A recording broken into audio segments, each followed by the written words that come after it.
Hi hello welcome back to my channel with me Godavarammayi. అందరూ ఎలా ఉన్నారు? బాగున్నారా? నేను కూడా చాలా అంటే చాలా బాగున్నాను. మళ్ళీ ఇంకొక బ్యూటిఫుల్ బ్లాగ్ తోటి మళ్ళీ మీ ముందుకు వచ్చేసాను. చాలా ఇంట్రెస్టింగ్ థింగ్స్ మీ అందరితో షేర్ చేసుకుంటాను. వీడియో అయిన దాకా మిస్ అవ్వకుండా చూసేయండి. మన ఛానల్ ఎవరైనా ఫస్ట్ టైం వాచ్ చేస్తున్నట్టయితే మన ఛానల్లో వ్లాగ్స్, ఇంటీరియర్ రిలేటెడ్ వీడియోస్ అని చాలా చాలా వీడియోస్, యూస్ఫుల్ వీడియోస్ ఉన్నాయి. సో మిస్ అవ్వకుండా చూసేయండి.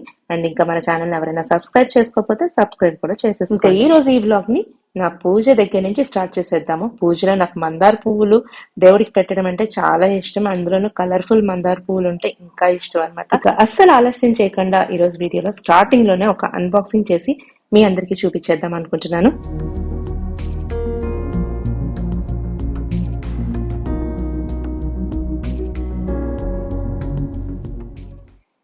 ఈసారి వీడియో స్టార్టింగ్ లోనే అన్బాక్సింగ్, ఎందుకంటే అన్బాక్సింగ్ చేయబోయే ఐటమ్ అలాంటిది అనమాట. సో చాలా చాలా ఫాస్ట్ గా ఈ అన్బాక్సింగ్ చేయాల్సి వచ్చింది. వచ్చి 2 days అయ్యింది, హోల్డ్ చేస్తున్నాను. మీరు ఇక్కడ చూస్తున్నారు కదా నా చాపింగ్ బోర్డ్ అనమాట. ఇంకా ఆ రోజు మార్నింగ్ కి ఫుల్ గా 2 ముక్కలు అయిపోయింది. ఒక 2 days నుంచి అన్బాక్సింగ్ చేద్దాము వీడియో తీసినప్పుడు అని చెప్పేసి అలా హోల్డ్ చేసి పెట్టాను. ఇంక ఈ రోజు మార్నింగ్ ఎలాగైనా అన్బాక్సింగ్ చేయాల్సిన సిచ్యువేషన్ అయితే వచ్చింది. షాపింగ్ బోర్డ్ డిమార్ట్ లో ఒక 3 years బ్యాక్ తీసుకున్నాను. 3 years బాగా వర్క్ చేసింది. ఇంకా మొత్తానికి అయితే ఈ రోజు విరిగిపోయింది. ఇంకా ఆల్రెడీ విరుగుతుంది అని తెలిసినప్పుడే నేనైతే ఆర్డర్ చేశాను అనమాట అమెజాన్ లో. సో ఈసారి కొంచెం డిఫరెంట్ గా వుడెన్ షాపింగ్ బోర్డ్ కాకుండా స్పెషల్ గా ఏదైనా ట్రై చేద్దామని అనిపించింది అనమాట. కొంచెం ఎక్కువ రోజులు మన్నాలి అండ్ అస్తమాటు దీని గురించి ఆలోచించక్కర్లేకుండా ఉండాలి అని చెప్పేసి నేను స్టీల్ ది చాపింగ్ బోర్డ్ అయితే ఆర్డర్ చేసుకున్నాను అనమాట. సో ఇదైతే ఇంకా మనం ఇంకా లైఫ్ లాంగ్ మనం యూజ్ చేసిన ఏం అవ్వదు అని చెప్పేసి ఇది ఆర్డర్ చేశాను. వుడెన్ ఏంటంటే మధ్యలో కట్ చేసినప్పుడల్లా గీతలు పడుతూ ఉంటాయి, దాంట్లో ఫుడ్ పార్టికల్స్ వెళ్ళిపోతూ ఉంటాయి, కొంచెం సేఫ్ కాదు కదా. క్లీనింగ్ కూడా అస్తమాటు క్లీన్ చేస్తూ ఉంటే ఇబ్బంది అవుతుంది. అందుకనే ఈసారి స్టీల్ ది ట్రై చేద్దాం, క్లీన్ చేసుకోవడానికి ఈజీగా ఉంటుంది అని చెప్పేసి ఇది ఆర్డర్ చేశాను. ఇది హెర్లిక్ బ్రాండ్ ది. సో ఇది ఓన్లీ జస్ట్ సింపుల్ ఒక షీట్ లాగా వచ్చింది అనమాట, చాలా థిన్ గా ఉంది. ఇంకో సైడ్ ఆఫ్ చాపింగ్ బోర్డ్ వచ్చేసి ఇలాగా యాంగిల్డ్ గా ఉంది అనమాట. మనం కిచెన్ కౌంటర్ టాప్ మీద ప్లేస్ చేసినప్పుడు కరెక్ట్ గా ఫిట్ అయిపోతుంది, అటు ఇటు మూవ్ అవ్వకుండా ఉంటుంది అనమాట. దానికోసం అలా ఇచ్చారు. సో ఇదైతే ఇప్పుడు ఇక్కడ ప్లేస్ చేసేస్తున్నాను నా కిచెన్ ప్లాట్ఫామ్ మీద. అండ్ దీంతో పాటు ఒక రోలింగ్ పిన్ కూడా ఇచ్చారనమాట. మనం చపాతీస్ అవన్నీ రోల్ చేసుకుంటాం కదా, సపరేట్ గా మళ్ళీ దానికి చపాతీ పీట, కర్ర అన్ని పెట్టుకోకర్ లేకుండా సేమ్ ఇదే చాపింగ్ బోర్డ్ మీద మనం చపాతీస్, పూరీస్ అవన్నీ కూడా ప్రిపేర్ చేసేసుకోవచ్చు. మల్టీపర్పస్ కింద ఈ చాపింగ్ బోర్డ్ అయితే యూజ్ చేసుకోవచ్చు అనమాట. సో ఫస్ట్ అయితే దీన్ని నీట్ గా క్లీన్ చేసేసుకుంటున్నాను. చాలా ఈజీ అండి క్లీనింగ్ కూడా, ఫ్లాట్ గా ఉంటుంది కాబట్టి ఎక్కువ టైం టేకింగ్ కాదు. జస్ట్ మనం క్లాత్ తోటి వైప్ చేసిన నీట్ గా క్లీన్ అయిపోతుంది. ఈ చాపింగ్ బోర్డు అన్ని రకాల ప్లాట్ఫామ్స్ కి సెట్ అవ్వకపోవచ్చు, ఎందుకంటే నా ప్లాట్ఫామ్ కి ఈ బార్డర్ లేదనమాట. చాలా మందికి ఈ కిచెన్ కౌంటర్ టాప్ ఎడ్జెస్ లో ఇలా బార్డర్ కింద డబల్ పట్టీ కింద వేయించుకుంటారు కదా, సో అప్పుడు ఇది ఫిక్స్ అవ్వదు. సో వాళ్ళకి ఇది సెట్ అవ్వదు అనమాట. నాకైతే ఆ పట్టీ లేదు కాబట్టి ఇలా నీట్ గా ఫిక్స్ అయిపోయింది. సో ఎప్పుడైనా మీరు పర్చేస్ చేసుకోవాలి అనుకుంటే కనుక అది ఒకసారి చెక్ చేసుకోండి. అండ్ ఇది స్టీల్ ది కాబట్టి మనం కట్ చేసినప్పుడు స్క్రాచెస్ అయితే పడుతున్నాయి. సో దానికి ప్రిపేర్ అయిపోయే తీసుకోవాలన్నమాట. స్క్రాచెస్ మనం స్టీల్ మీద నైఫ్ అది యూజ్ చేసినప్పుడు యూజువల్ గా ఎలా పడతాయో అలాగే పడుతున్నాయి అనమాట. సో ఇది కట్ చేయడం చాలా కన్వీనియంట్ గా ఉంది. తర్వాత నేను వేస్ట్ కట్ చేసేసిన తొక్కలు అవన్నీ ఉంటాయి కదా, అవన్నీ ఈజీగా నేను కింద నేను క్యాబినెట్స్ కి ఏదైతే డస్ట్బిన్ హ్యాంగ్ చేస్తానో దాంట్లోకి పుష్ చేసుకోవడానికి కూడా ఇది ఎడ్జెస్ లేకపోవడం వల్ల ఈజీగా ఉందన్నమాట. నాకైతే చాలా కన్వీనియంట్ గా అనిపించింది. సో ఫస్ట్ వచ్చేసి బెండకాయలే కట్ చేస్తున్నాను. కొంచెం తడిగా ఉండడం వల్ల కొంచెం కట్ చేసుకోవడానికి కొంచెం టైం పట్టింది. తర్వాత కట్ చేసాక కొంచెం డ్రై అయ్యాక కర్రీ చేద్దాము అని చెప్పేసి కట్ చేస్తున్నాను అనమాట. నేను అలా కొన్ని బెండకాయలు కట్ చేశానని లేదో, మోనిష్ ఎంటర్ అయిపోయాడు. ఈ మధ్యన వెజిటేబుల్స్ అయినా ఫ్రూట్స్ అయినా నేనే కట్ చేస్తా అని చెప్పేసి వాడికి కటింగ్ మీద చాలా ఇంట్రెస్ట్ వచ్చింది. అందులో ఇప్పుడు హాలిడేస్ ఏమో అస్సలు టైం పాస్ అవ్వట్లేదు, ఎంతసేపు అని టీవీ చూస్తాడు. సో అప్పుడప్పుడు నాకు కిచెన్ లోకి వచ్చి ఇలా చిన్న చిన్న కటింగ్ దగ్గర హెల్ప్ చేస్తూ ఉన్నాడు అనమాట. మోనిష్ కూడా కట్ చేస్తూ ఉంటాడు కాబట్టి అప్పుడప్పుడు నేను నైఫ్ అయితే అంత షార్ప్ గా ఉండనివ్వను, జాగ్రత్తగానే కట్ చేస్తూ ఉంటాడు. సో వాడు అది కట్ చేసే లోపల నేను ఇక్కడ హాల్లో టీవీ యూనిట్ దగ్గర చిన్న చిన్న చేంజెస్ చేద్దామని నేను అనుకుంటున్నాను అనమాట. ఎప్పటి నుంచో రెగ్యులర్ గా ఈ కొంగలు అలాగే ఈ మనీ ప్లాంట్స్ బౌల్ అవన్నీ ఇక్కడ ఉంటాయి. సో ఇంకా బోర్ కొట్టింది అనమాట. ఆల్మోస్ట్ 2 years నుంచి ఇవి ఇలాగే ఉన్నాయి.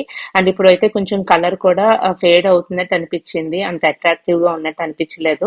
సో కొంచెం చేంజ్ చేస్తే నాకు కూడా బాగుంటుంది చూడడానికి. రెగ్యులర్ గా మనం కూర్చునేది లివింగ్ రూమ్ లోనే కదా, టీవీ చూస్తున్నప్పుడు ఇంకా కొంచెం అట్రాక్టివ్ గా టీవీ యూనిట్ ఉంటే బాగుంటుందని అనిపించింది. అప్పుడప్పుడు ఇలాంటి చేంజెస్ చేస్తూ ఉంటే మన ఇల్లు మనకి బోర్ కొట్టకుండా ఉంటుంది. నాకు ఎక్కువగా ఇలా చేంజెస్ చేయడం అంటే ఇష్టం అనమాట. సో అన్ని ఖాళీ చేసేసి ఫస్ట్ అయితే ఈ వుడెన్ ప్లాంక్ ఏదైతే ఉందో దాన్ని వుడెన్ ఫర్నిచర్ క్లీన్ చేసే ఒక స్ప్రే తోటి స్ప్రే చేసి క్లీన్ చేస్తున్నాను అనమాట. ఈ స్ప్రే క్లీనర్ గురించి అంతకుముందు షార్ట్స్ లో నేను ఆల్రెడీ పోస్ట్ చేశాను. సో కొంతమంది షార్ట్స్ మిస్ అయ్యి ఉంటారు కదా, అందుకని మళ్ళీ చెప్తున్నాను. ఇది వాల్వియా బ్రాండ్ ది.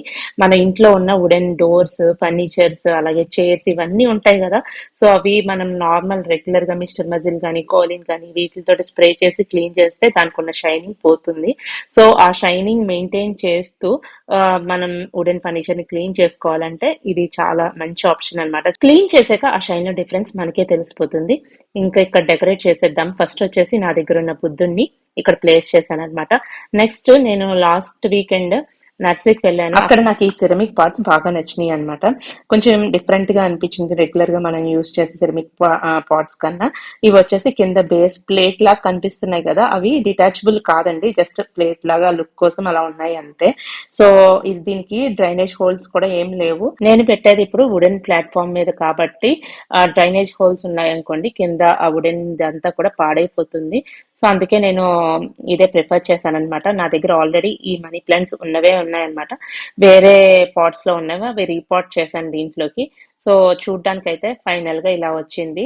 బుద్ధుడు బ్యాక్ సైడ్ వచ్చేసి బ్లాక్ వచ్చింది కాబట్టి వెనకాల బ్యాక్గ్రౌండ్ లో వైట్ ఉన్నా సరే కొంచెం సపరేషన్ అయితే మనకు తెలుస్తుంది. అలాగే ప్లాంట్స్ ఉండడం వల్ల ఎక్కువగా గ్రీనరీ అయితే కనిపిస్తుంది. అలాగే ఈ ఇక్కడ కార్నర్ లో వచ్చేసి నేను కొత్తగా ఇండోర్ ప్లాంట్ ఒకటి యాడ్ చేశాను, అగ్లోనిమా. అంతకుముందు వేరే ప్లాంట్ ఉండింది, అది కొంచెం ఇండోర్ లో ఎక్కువ సర్వైవ్ అవ్వట్లేదు అని అనిపించింది అనమాట. కొన్ని ఇలాగ ఎక్స్పెరిమెంట్ చేస్తూ ఉంటాను. సో ఏదైనా ప్లాంట్ కొంచెం సర్వైవ్ అవ్వట్లేదు అంటే దాన్ని అవుట్డోర్ లోకి మార్చేస్తూ ఉంటాను అనమాట. ఫైనల్ లుక్ అయితే ఇది. లోపల మోనిష్ బెండకాయలను అయితే కట్ చేసేసాడు, ఇంకొంచెం తడిగా ఉన్నాయి కాబట్టి దీన్ని ఇలాగే దీనిపైనే ఇలా కొంచెంసేపు డ్రై అవనిద్దాము. తర్వాత వచ్చేసి నేను ముందు రోజే ఇలాగ రైస్ కంటైనర్ ఏదైతే ఉందో నా దగ్గర అది ఎంటీ అయిపోయింది అనమాట. అది వాష్ చేసి ఉంచాను. ఈ రోజు కొంచెం మళ్ళీ రైస్ అయితే రీఫిల్ చేయాలి. సో ఇది నేను అమెజాన్ లో పర్చేస్ చేశాను అనమాట. చాలా బాగుంది. ఒక 2 years నుంచి నేను యూజ్ చేస్తున్నాను. సో నాకు రైస్ వచ్చేసి ఊరు నుంచి వస్తుంది అనమాట. మావయ్య గారు వ్యవసాయం చేస్తారు కాబట్టి రైస్ అక్కడి నుంచి పంపిస్తారనమాట. సో ఎవ్రీ 2 months ఒకసారి ఒక రైస్ బ్యాగ్ అయితే వస్తుంది అనమాట. పంపించినప్పుడు దీంట్లో ఎండుమిర్చి కూడా వేసి పంపిస్తారు కలిపేసి, ఎందుకంటే ఎక్కువగా పురుగు పట్టకుండా ఉంటుంది అని చెప్పేసి. మేము యూజ్ చేసేది సెమీ పాలిష్డ్ రైస్ అనమాట. ఫుల్ బ్రౌన్ రైస్ యూజ్ చేయము, అలాగని ఫుల్ వైట్ రైస్ కూడా యూజ్ చేయము. ఫుల్ బ్రౌన్ రైస్ ఏంటంటే డైజెషన్ కి కష్టం అవుతుంది, అలాగే వైట్ రైస్ తినకూడదు కాబట్టి ఫుల్ వైట్ రైస్ అది తినమన్నమాట. ఇక్కడ ఫుల్ రైస్ బ్యాగ్ ఓపెన్ చేస్తున్నాం కాబట్టి నా ఒక్కదాని వల్ల ఈ ట్రాన్స్ఫర్ చేయడం అయితే కష్టం. సో మా హస్బెండ్ హెల్ప్ చేస్తున్నారు. ఇలాగా ఒక 15 daysకి ఒకసారి ట్రాన్స్ఫర్ చేసుకుంటూ ఉంటాం అనమాట. ఈ దీంట్లో ఉన్న రైస్ వచ్చేసి మాకు 15 to 20 days అయితే సరిపోతుంది. సో అయిపోయినప్పుడల్లా మళ్ళీ రీఫిల్ చేసుకుంటూ ఉంటాము. స్టార్టింగ్ లో కిచెన్ ప్లాన్ చేసుకునేటప్పుడే ఫుల్ రైస్ బ్యాగ్ అంతా పట్టేలాగా ఒక షెల్ఫ్ ని ప్లాన్ చేసుకున్నాను.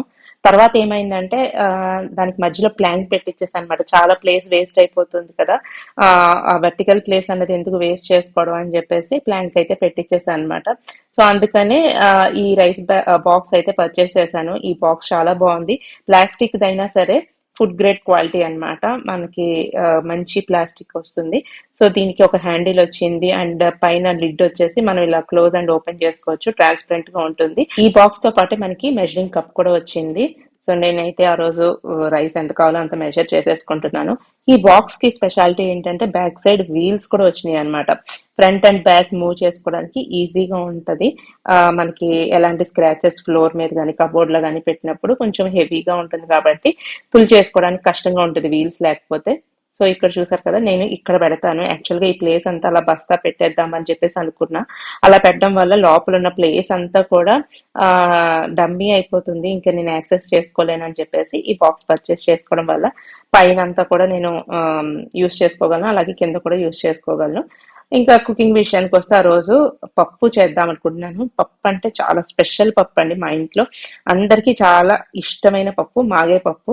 సో దాని రెసిపీ మీతో షేర్ చేసుకుంటాను. అంతకంటే ముందు ఆ పప్పు నానే లోపల కర్రీ ప్రిపేర్ చేస్తుంది అనమాట. బెండి మసాలా, కట్ చేసుకున్న బెండకాయలు, ఈ పని అంతా చేసుకునేటప్పటికి డ్రై అయిపోయినాయి. సో దీన్ని ఫస్ట్ ఫ్రై చేసేసి కొంచెం ఆయిల్ తీసేసాక అప్పుడు దీనికి కావాల్సిన మసాలా అంతా కూడా ప్రిపేర్ చేసుకోవాలి. సో ఈ బెండకాయలు ఫ్రై అయ్యే లోపల నేను ఇక్కడ ఉల్లిపాయలు అవన్నీ కట్ చేసి అన్ని రెడీ చేసి పెట్టుకుంటున్నాను అనమాట. ఈ బెండి మసాలా కర్రీలోకి ఆనియన్స్ అండ్ టమాటోస్ చాలా ఫైన్ గా కట్ చేయాలి. సో నేను అందుకనే చాపర్ యూస్ చేసేసి ఆనియన్స్ అండ్ టొమాటోస్ ని చాప్ చేసేస్తున్నాను. మనం చేత్తో కట్ చేసినప్పుడు ఇంత ఫైన్ గా చాప్ చేయాలంటే కొంచెం టైం టేకింగ్ కదా. సో నేను ఈ చాప్ చేసి కర్రీ ప్రిపేర్ చేసే లోపల మోనిష్ ఇక్కడ చూడండి నా యూటిలిటీ ఏరియాని మొత్తం అంతా ఏం చేస్తున్నాడో. సో చాపింగ్ బోర్డ్ స్టార్టింగ్ లో మీకు చూపించాను కదా ఇరిగిపోయిందని, ఆ చాపింగ్ బోర్డే ఇది, మీరు గుర్తుపట్టారో లేదో. సో ఆ చాపింగ్ బోర్డ్ తోటి ఏదో ప్రయోగాలు చేస్తానంటే, సరే హాలిడేస్ కదా ఇంకా టైం పాస్ అవ్వట్లేదు అని చెప్పేసి ఎలాగో వేస్ట్ గా పాడేసేదే కదా అని చెప్పి ఏదోటి ట్రై చేయి క్రియేటివిటీగా అని చెప్పాను. సో యూటిలిటీ ఏరియాలో మా హౌస్ కి పెయింట్స్ వేసినప్పుడు టైంలో కొన్ని మిగిలిపోయిన పెయింట్స్ ని అక్కడ పెట్టాను అనమాట. అది ఓపెన్ చేసుకొని ఆ రోలర్ బ్రష్ తీసుకొని కూర్చుని ప్రశాంతంగా ఒక చైర్ వేసుకొని అలా దాన్ని పెయింట్ చేస్తూ ఉన్నాడు అనమాట. సో ఇంకా మళ్ళీ మన కిచెన్ విషయానికి వస్తే బెండకాయలు అయితే ఫ్రై అయిపోయినాయి. అదే ప్యాన్ లో కొంచెం ఆయిల్ వేసి హీట్ ఎక్కాక కొంచెం ఆవాలు వేసి వేగాక తర్వాత మనం కట్ చేసి పెట్టుకున్న ఉల్లిపాయలు వేసేసి తర్వాత అల్లం వెల్లుల్లి పేస్ట్ కూడా వేసి బాగా ఫ్రై చేయాలన్నమాట. నేను ప్రాసెస్ ఇక్కడ ఫాస్ట్ గా మీకు చెప్పేస్తానండి, ప్రతిదీ చూపించాలంటే వీడియో చాలా లెందీ అయిపోతుంది. ఈ లోపల పక్కన నేను పప్పు కూడా కుక్కర్ పెట్టేసి విజిల్ రానిచ్చేస్తున్నాను అనమాట. సో అండ్ ఉల్లిపాయలు వేగాక దీంట్లోనే కొంచెం జీలకర్ర పొడి, ధనియాల పొడి, ఉప్పు, కారం అన్ని వేసి ఫ్రై చేశాను అనమాట పచ్చివాసన పోయేదాకా. తర్వాత వచ్చేసి టమాటాస్ కూడా కొంచెం చిన్నగా ఫైన్ గా చాప్ చేసేసాను కదా చాపర్ లో, అవి కూడా యాడ్ చేసేసాను. మళ్ళీ కొంచెం సాల్ట్ వేసి కొంచెం మూత పెట్టి దీన్ని బాగా మగ్గనియాలన్నమాట. ఉల్లిపాయలు టమాటాలు బాగా మగ్గిపోయాయి అనుకున్నాక మనం వేయించి పెట్టుకున్న బెండకాయలు కూడా దీంట్లో వేసుకుని బాగా కలుపుకోవాలి. దీంట్లో కొంచెం వాటర్ కూడా యాడ్ చేసుకుని ఒక 5 to 10 minutes బాగా ఉడకనివ్వాలన్నమాట. ఎప్పుడు బెండకాయ ఫ్రై కాకుండా ఇలా బెండి మసాలా చేసుకుంటే అప్పుడప్పుడు పిల్లలకి బాక్స్ లో తినడానికి, అలాగే మనకి ఇంట్లో వేడి వేడి అన్నంలో కలుపుకొని తినడానికి, చపాతీల్లో కూడా ఈవెన్ చాలా టేస్టీగా ఉంటుంది. సో లాస్ట్ లో కొంచెం కారం తక్కువ ఉంది అని అనిపించి కొంచెం కారం, అలాగే ఎండింగ్ టచ్ కింద కొంచెం గరం మసాలా వేసేసి కలిపేసి ఇంకొక 5 minutes మగ్గించాను అనమాట. లాస్ట్ లో కొంచెం కొత్తిమీర వేసుకొని దించేసుకోవచ్చు. ఇంకా కర్రీ పార్ట్ అయితే కంప్లీట్ అయిపోయింది. బౌల్లోకి ట్రాన్స్ఫర్ చేసేసుకున్నాను. వేడి వేడిగా బెండి మసాలా రెడీ అన్నమాట. ఇంకా మన పప్పు సంగతి చూద్దాము. దీనికోసం పోపులో వేసుకోవడానికి కొంచెం వెల్లుల్లి దంచేసుకొని, పచ్చిమిరపకాయలు కట్ చేసుకొని, అండ్ కొత్తిమీర కూడా సన్నగా తురిమేసుకొని, కరివేపాకు అవన్నీ రెడీ చేసుకున్నాను. పప్పు కూడా మెత్తగా ఉడికిపోయింది అనమాట.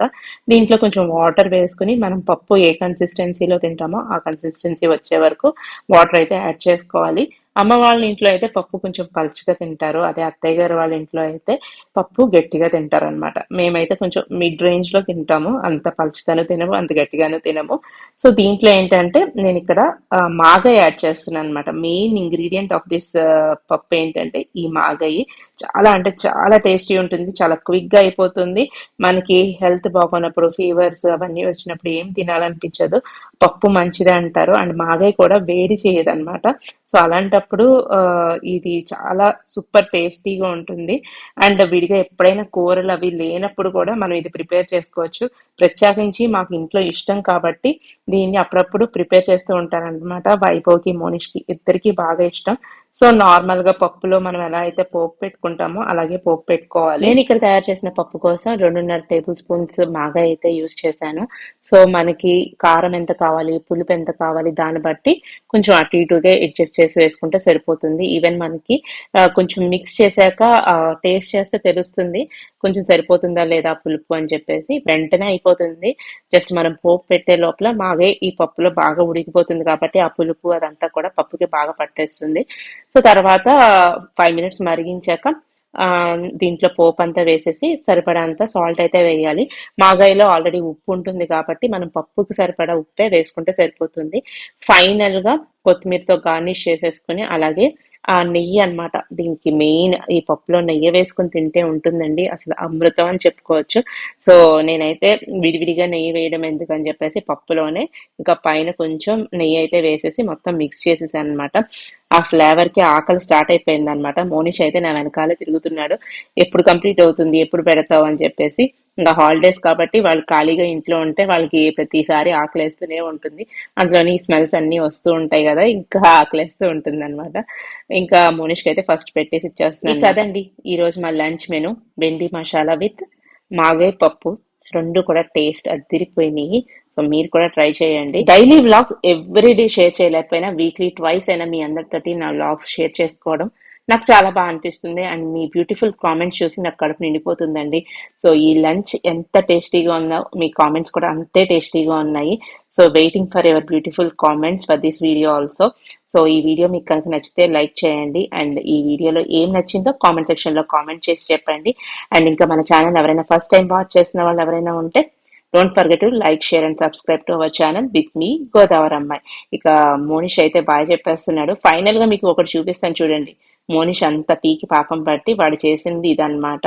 సో పెన్సిల్స్ తోటి ఆ చాప్ బోర్డ్ ని అలా నిలబెట్టాడు. ఏదో చేద్దాం అనుకుని ఏదో చేశాడు, బట్ దట్స్ ఓకే అండి.